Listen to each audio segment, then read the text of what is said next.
Hello, hello. I'm Casey, And I'm Fallon. and this is Render the Darkness.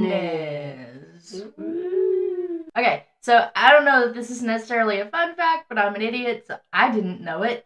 But did you know that, which I think I would know it, but anyways, spring is celebrated in different months in different parts of the world. Mhm. I would assume that that's probably true since, time changes and weather changes and whatnots. But anyway, in the US, ours always begins in late March, and in other parts of the world, like New Zealand and Australia, they usually celebrate spring from like September to November. Then you have places like Japan, who their spring doesn't start until the cherry blossom trees begin to bloom. Ooh. So I thought that was pretty interesting. Obviously I know it's different, but the Japan with the cherry blossoms, like theirs isn't even based on weather. Theirs is based on when a tree begins to blossom. Yep. Which I thought was really cool. Yeah, that's pretty neat. On to you. Okay, so this episode is, I guess, what we have decided to dub the WTF episodes. WTF episodes? What's that? We know now. Yes, we know that.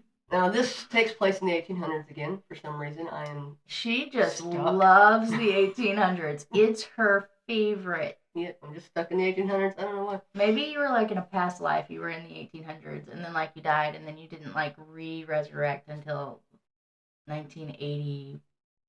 I'm telling people my birthday.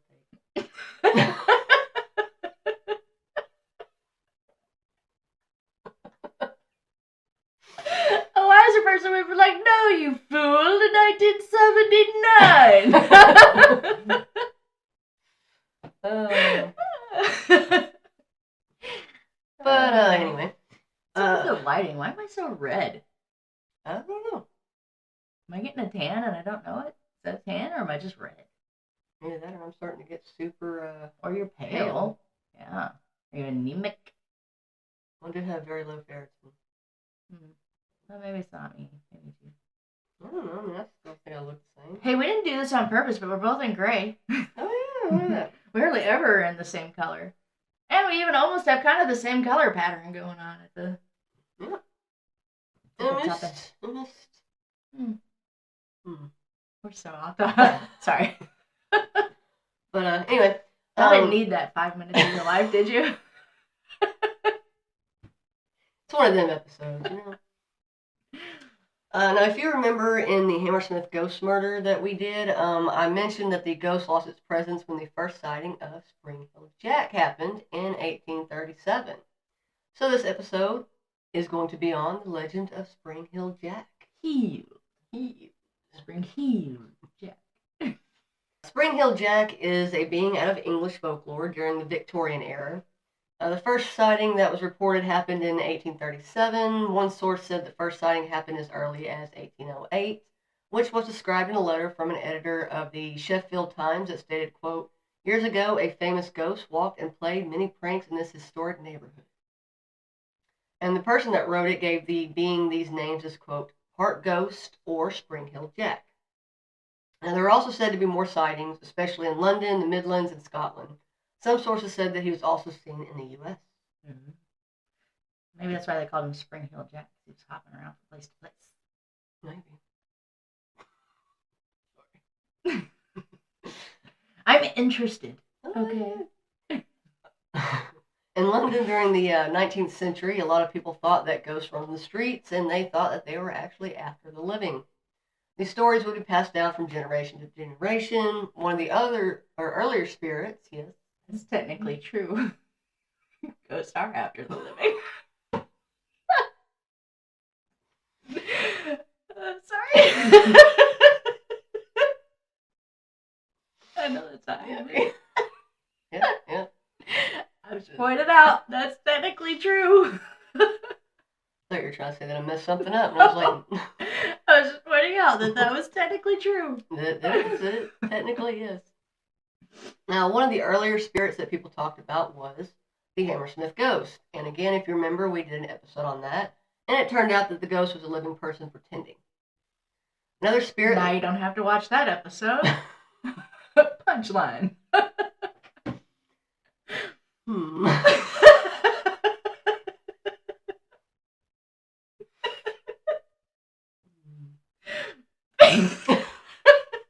Sorry. Uh, All we done. so, you gotta get darker, man. I'm so red. I look so off No, I'm color. the same color as I normally am, so Why am I so red? Like I'm almost as red as the recording bar. I don't know. All right, anyway. It may just be the lighting and how dark it is in here. It does look a lot darker in here than normal, doesn't it? Yeah, it does. Maybe? It's probably because it's really cloudy and rainy outside. Oh, maybe things that make sense. All right, back to your story. Okay. Another spirit that seemed to attack people at night was the Southampton ghost, which they said to be 10 feet tall. In one source, it says that the first sighting was from a man who was going home late at night when he seen a figure that looked like a man jump over the high railing of Barnes Cemetery. The being landed right in front of him, but fortunately it didn't attack him. He would describe it as, quote, muscular man of devilish features. And he would say it had large spiky ears, pointing nose, and bulging eyes that glowed. And pretty much all the sources that I got my information from talked about an encounter that Paul Adams and two of her friends had. They were attacked by something that had metal-tipped fingers, and it scratched Paul, oh my gosh. I don't know what happened there. In the stomach before disappearing into the darkness. Now, some sources say she described it as devil-like, and some said that she thought it looked a lot like a nobleman, and maybe could have been, hopefully I say this correctly, Henry de la Poer Beresford, Marquis of Waterford. Hopefully I said that correctly. Now, another side... Marquis. Marquis? Marquis? Not Marquis. Marquis? I think the S is silent. So the IS is silent? Mm-hmm. Okay. Well, Marquis. And that's Hunter. Marquis. Marquis. Another sighting to have said happened was in October of 1837. Now, some sources said that the woman's name was Mary Stevens, and some that said that it actually happened close to her house. But a woman was walking to Lavender Hill, and when she was close to Clapham Common, she was attacked by something. She would say that it was able to trap her in its arms and scratch at her with its hands that were like claws, and she would say that they were, quote, cold and clammy as those of a corpse. Terrified of what was happening to her, she screamed as loud as she could, getting the attention of some of the people that were close by, and they came running to her aid, sending her attacker into the darkness once again. On January 9th, 1838, the Lord Mayor of London, Sir John Cohen, started to discuss the different reports that were being sent to him. He thought that many of the stories were over-dramatized, but he did let people see one letter that he received, and it stated, quote, which I thought this was kind of interesting, the way they talked back then. Mm-hmm. I love the way they talk back then. You do too. That's why you do so many cases. Yeah, I really think that's why. It says that it appears that some individuals of, as the writer believes, the highest rank of life, have laid a wager with a mischievous and foolhardy companion, that he durst not take upon himself the task of visiting many of the villages near London in 3 different disguises. Red. What? Mm. What? Oh, I thought you said red. I said Fred. Oh, Fred. A ghost, a bear, and a devil. And oh more. My. And moreover, that he will not enter a gentleman's garden for the purpose of alarming the inmates of the house. The wager has, however, been accepted, and the unmanly villain has succeeded in depriving 7 ladies of their senses, 2 of whom are not likely to recover, but to become burdens to their families.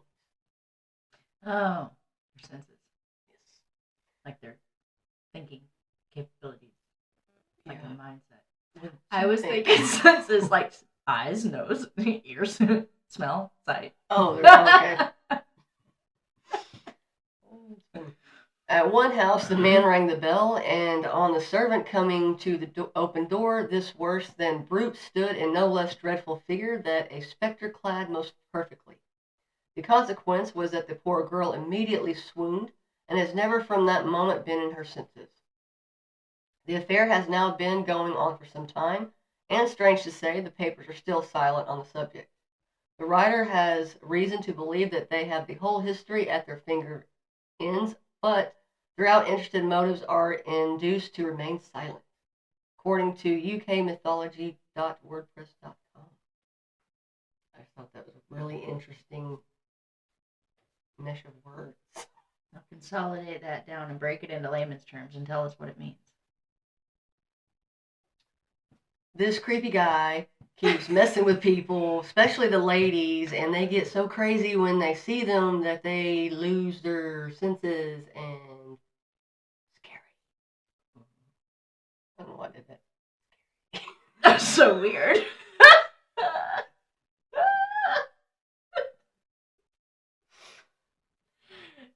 Like I said, one of the episodes. I wish you were facing that way. That would have been hilarious. That would have been so weird.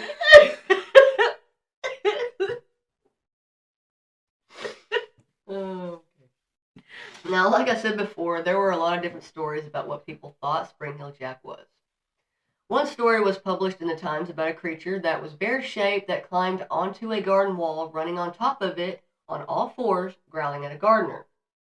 Now, it said that it jumped from the wall and chased him around for a while before climbing back onto the wall, running away. Now, this story doesn't really connect to the other stories, in my opinion, because the creature was described as being, quote, in the shape of a bear or some other four-footed animal. Now, but there are two encounters that are pretty famous about Spring Hill Jack. The first one story is that late in the night of February 20th, 1838, when a young woman by the name Jane Alsop heard a knock at her father's door. When she went up to the door, she heard the person on the other side, who claimed to be a police officer, say, quote, "For God's sake, bring me a light, for we have caught Spring Hill Jack in the lane." She went to get a candle and went to give it to the man, and she seen that he was dressed in a long, dark cloak. She started to hand him the candle when he threw the cloak off and started to spit blue and white flames out of his mouth. He grabbed the girl and began to scratch her with his sharp nails. Thankfully, her sister heard her screaming and ran to help her and dragged her back into the house.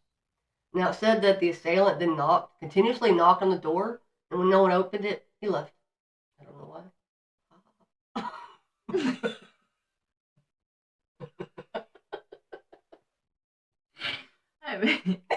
I was envisioning something there. Another story is that only 8 days later, on February 28th, 1838, a woman by the name of Lucy Scales was attacked around 8:30 p.m. Her and her sister were coming back from visiting their brother, who lived in Limehouse. When the girls passed Green Dragon Alley, they couldn't help but notice that a man who was wearing a long, dark cloak was standing by the entrance. Without any warning, the man reached out and grabbed Lucy and spit blue flames right into her face, blinding her. Oh. Now, the attack scared her so badly that she started to suffer from seizures. A surgeon was said to have said, quote, "She was suffering from hysterics and great agitation, and all the probability the result of fright."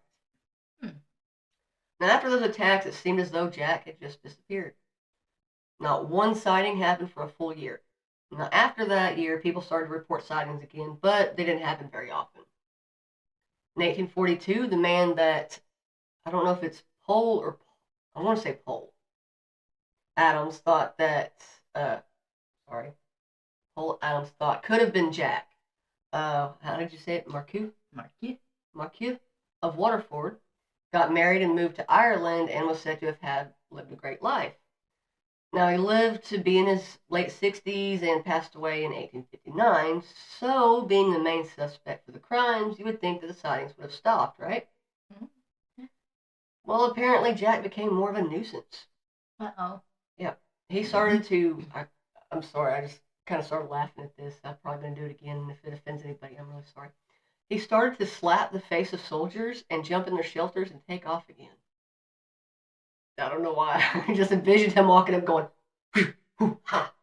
That's exactly what I envisioned. I don't know why. Oh, that was such a soldier.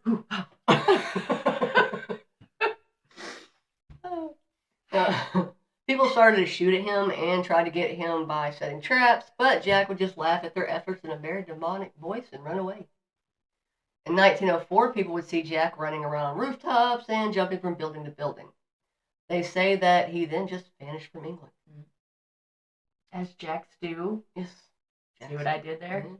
Mm-hmm. What? I didn't catch that. What? What? I can only cough so clearly. The Reaper. Oh, gotcha. I got it that time. It's also said that he had gotten really famous in the United States. He would visit Louisville, Kentucky in July of 1880, and he was said to try and rip at the clothes of women, and he had flames coming from a blue light on his chest. He was seen many times in Cape Cod, Massachusetts between 1938 and 1945, and was said to have spit flames from his mouth. Now, in Provincetown, at some point, Jack was cornered by a dog, and his owner ran over and shot Jack with a shotgun, and he would tell police that the being just laughed at him and jumped over his 8-foot fence. Where's Provincetown? It is in Florida. I believe it's Massachusetts, isn't it? I don't know. Why do you say Florida? Massachusetts. Oh, no. So it's Massachusetts. Yeah, I've got Florida on the brain because I'm working on my Florida case today, and it just popped in there. It's like, Florida. Sorry. In 1953 in Houston, Texas, 3 people said that they've seen a man jump on a pecan tree. That can't be how you think you spell Houston. What? That can't be how you think you spell Houston. Yeah, I know that I messed up. That's why. But why'd you have to call it out? But I said it correctly because I knew that I misspelled it on an accident, and you just had to call me out for that. It seemed like the time. There's like 5 words I could have done that on. It seemed like the moment. Do you know why I picked that moment and that time? Because for whatever unknown reason, the autocorrecty thing didn't autocorrect the word, which makes me wonder if there is a Huston, Texas. There might be. Or if that's like a legit word. I don't know. That's the only reason I called it out, because I was like, oh, it's not autocorrected. Maybe Word thinks it's a word. Maybe there might be a Huston, Texas. I don't know. Anywho. They said that he was either wearing a cape or he had wings. And they claimed that he was very tall and surrounded by lights. Then the figure just vanished, and they heard a strange noise, and a torpedo-shaped object was seen going over the buildings. This is kind of reminding me of the Mothman. Why? Just the description of him. Why? That's the same description as the Mothman. He's a torpedo-shaped object?